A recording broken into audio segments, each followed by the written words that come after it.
Hey, thanks for tuning in today. We got a John Deere X750 lawnmower that came in the shop for some service.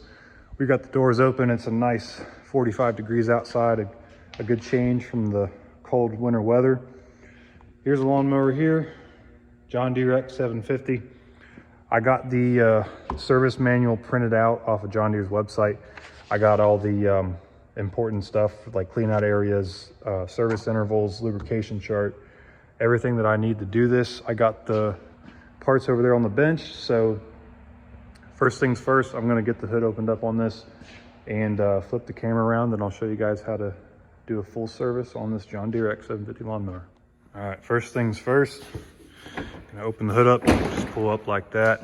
And if you have this model or a model similar to this line, this is all gonna be about the same. You might have a different front end or something like that, so it might vary a little bit, but for the most part, this is gonna be about the same. So I'm just going off of our sheet here. This is the first page. I'm gonna do clean out areas. So you got your exhaust manifold, muffler pipe, tailpipe guard, and intake screens, cooling fins, and oil coolers. So I'm not gonna bore you guys with checking that. A lot of that, most of the time, it's gonna be okay. You know, I mean, you look down here and just check it, look it over a little bit, make sure none of these welds are broke or anything. Chances are they're not. But I'm gonna check the easy stuff really quick, and then when I get into more of the service part, like changing the oil and checking some things. What's wrong? Yeah, when I get into more of that stuff, I'll turn the camera back on and show you guys what to do. So an important thing you want to check, and it's good to check this really after every time you mow, is this screen right here. And this is kind of what keeps the grass and the leaves and stuff out of your radiator. So I always take this out and just take some shop air and blow it out, make sure it's clean. And set this down. And then here, you just, if you can see it, it's kind of hard to see. You just want to inspect the fins on your radiator, and that there is your oil cooler, which you also want to take some shop air and try to get that stuff out. You just don't want to be too harsh with it, because you don't want to damage the fins. It could ruin the how well it cools the oil and your radiator. So I'm gonna take some shop air, blow the screen out, and then I'll probably just take a pick or something light and try to get that stuff out of there on the bottom. And we'll move on to the next thing. We're doing the engine oil now. So here's your fill. Here's your dipstick to check your oil level. Here's your oil filter. And then this right here is gonna be your drain plug. So what I normally do, I'm sure some guys take the deck off, but I just take a bucket and kind of push it up under there and hope that it catches it. We're gonna pull the drain plug if I can get my hand in there.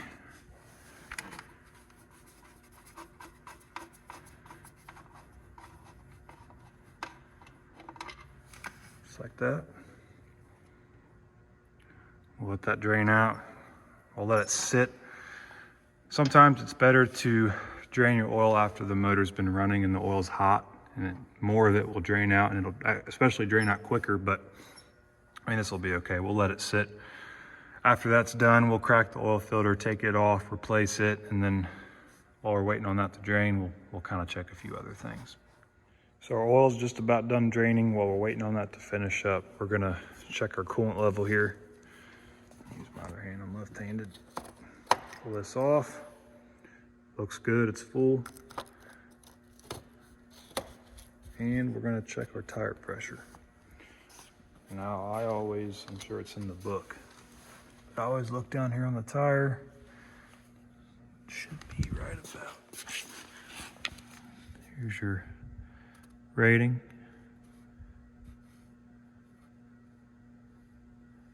.22 PSI, it took me a second to read it. So I'm gonna go around and make sure all our tires are at 22 PSI. I might put just a little extra in them.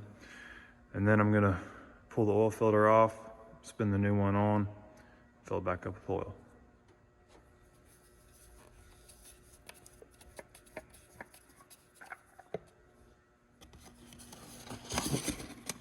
Filter here.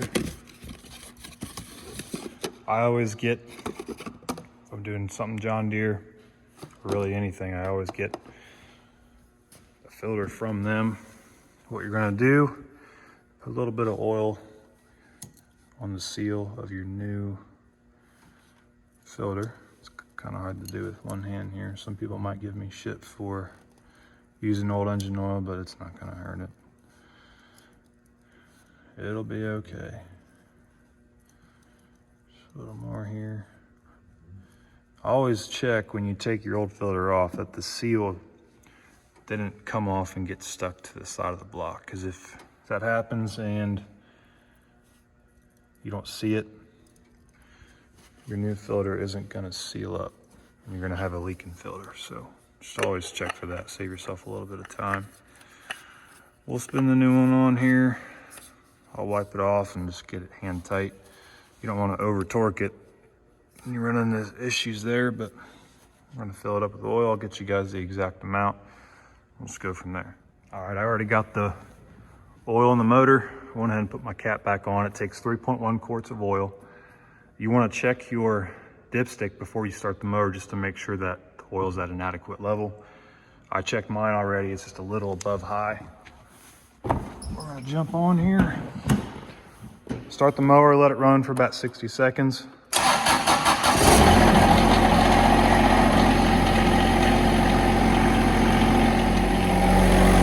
When it's running, you just want to make sure that your filter's on good, your drain plug's on good, that you don't have any leaks anywhere.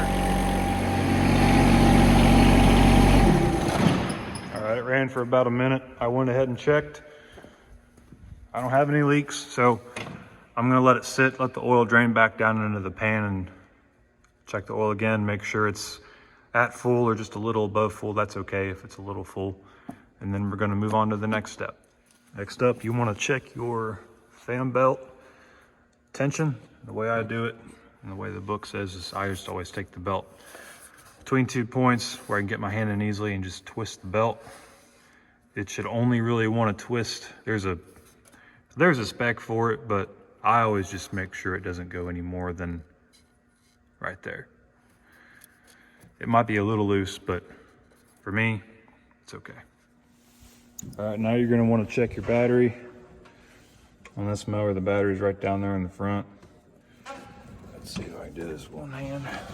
I always kinda tug on the cables a little bit, make sure they're tight. They look clean. If they're corroded or anything, you're gonna wanna take them off. Take a wire brush and clean them up, get them tight again. You can buy something to, they make a product you can spray on your terminals to kind of help with that corrosion, but that battery looks good, so we're gonna move on to the next step. All right, next up, we're gonna do the fuel filter. So on this mower, the fuel filter it's right in there. It's this one right here. You're gonna wanna turn off or shut your fuel shutoff, which is this valve right here. I already have it shut off. Just kind of inspect your sediment bowl. Let's see if I can hold this like that. Wipe that off and just, you can look when you get it out of there. This one looks pretty clean, but you just want to inspect the sediment bowl and make sure that there's no water or anything in there. But I'm gonna crack that loose and pull that out, and we're gonna swap over the filter. All right, I got the new filter in here ready to go. There's a little bit of dirt in there, but not a whole lot.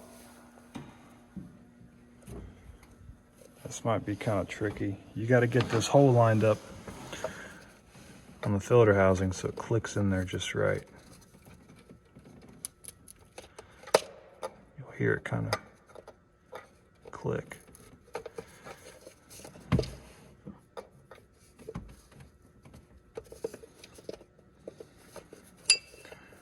Let's do this. What I'm doing is I'm pulling the filter out a little bit. Try to keep this. Okay, there we go. It's on there. Now we can just slide our cover back up there and screw it back on. All right, so we got our new fuel filter in and tight. Now what we're gonna wanna do is open your fuel shutoff back up. some reason this one's really tight.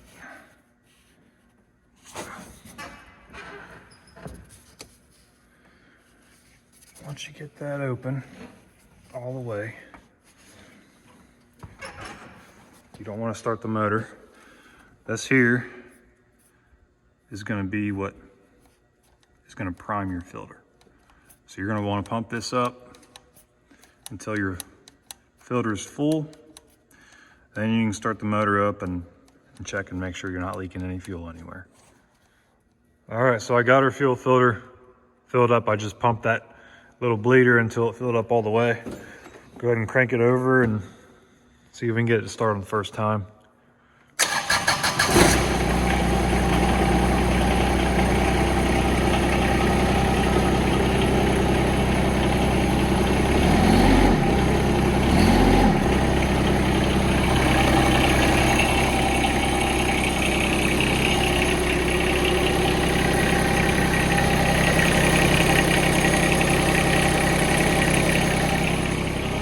I'm just checking to make sure it's not leaking.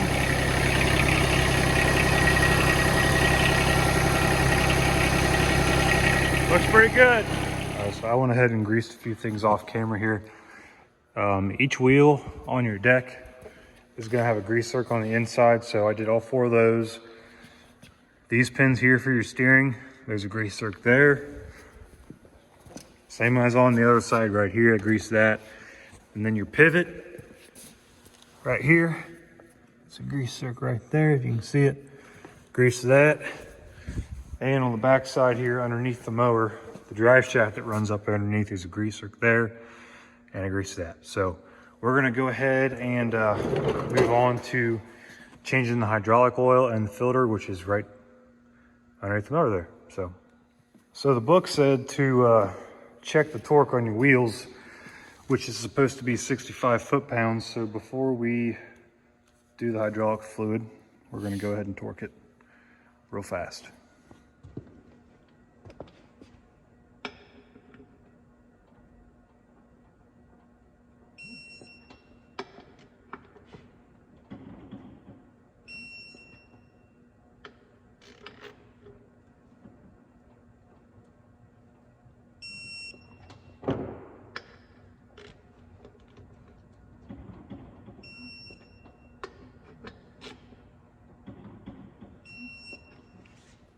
All right, so this is gonna be one of the last things we do in this video, but this is your dipstick for your transaxle oil, your hydraulic oil, whatever you wanna call it, transmission fluid.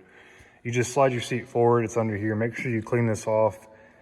I just wiped it down and blew it off with some shop air, but this is where you're gonna check it and where you're gonna fill it at. The customer wants me to change it and change the filter, so that's what I'm gonna do. And on this particular model, the drain plug for that is right here. And then the filter is right up under here. You can kind of see it, it's right there. So I'm gonna get a drain pan under here and crack that plug open, let it drain out, and then swap the filter and fill it back up.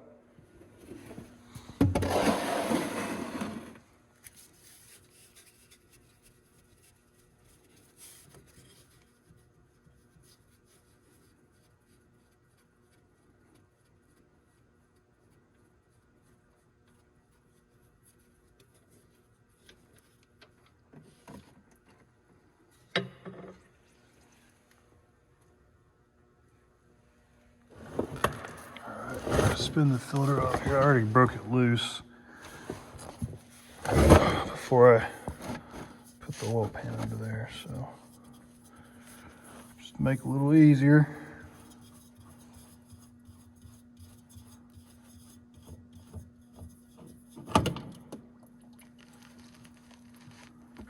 All right, we'll let that drain out, put the new filter on. So I just figured out when I tried to put the new filter on, they gave me the wrong one. So, but you kind of get the idea. You drain it, your drain plug's right there. Spin your filter off, which is on the other side of this here. Let it drain. Put your new filter on. Make sure your seal doesn't stick or nothing, so your filter seals up good, and then just fill it back up. Your dipsticks right here. And that's really all there is to it.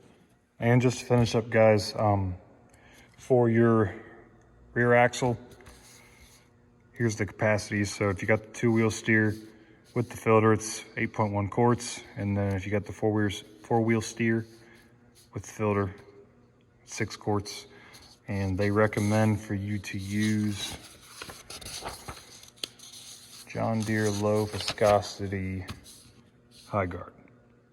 Don't use the normal high guard for like tractors because that stuff's too thick and it's not going to be good for your mower. So John Deere low viscosity high guard, and here's your oil capacities. And one more thing before I finish up, I didn't cover the air filter. It's right here. This is your restriction sensor or gauge or whatever you want to call it. That'll just tell you if your air filter is getting plugged up. But you just undo these latches here on both sides, pull that cap off, slide your air filter out, slide your new one in. I haven't done that because I did it off camera, but there's your air filter and that's how you do it. All right, so that pretty much covers it. That's how you service your John Deere X750 mower. I didn't cover everything in this video. There's a few more grease points on the like the deck and your blades and your belt, but I'm going to do all that separate in a different video just because they want new blades. I got new blades on the bench, and I'm going to make that separate. So just stay tuned for that if you want to see how to change the blades on your mower. A little bit of grease on the deck, check your belt, and I still have to get my right filter and put that on and fill that back up. But I hope you guys enjoyed. I appreciate you watching this long. If you could, go ahead and like the video, subscribe if you want to. I'm going to be putting stuff out like this about every week. And go ahead and leave a comment. Tell me what you thought, what you'd like to see more of. And yeah, that's about it. Thanks for watching, and I'll see you guys next time.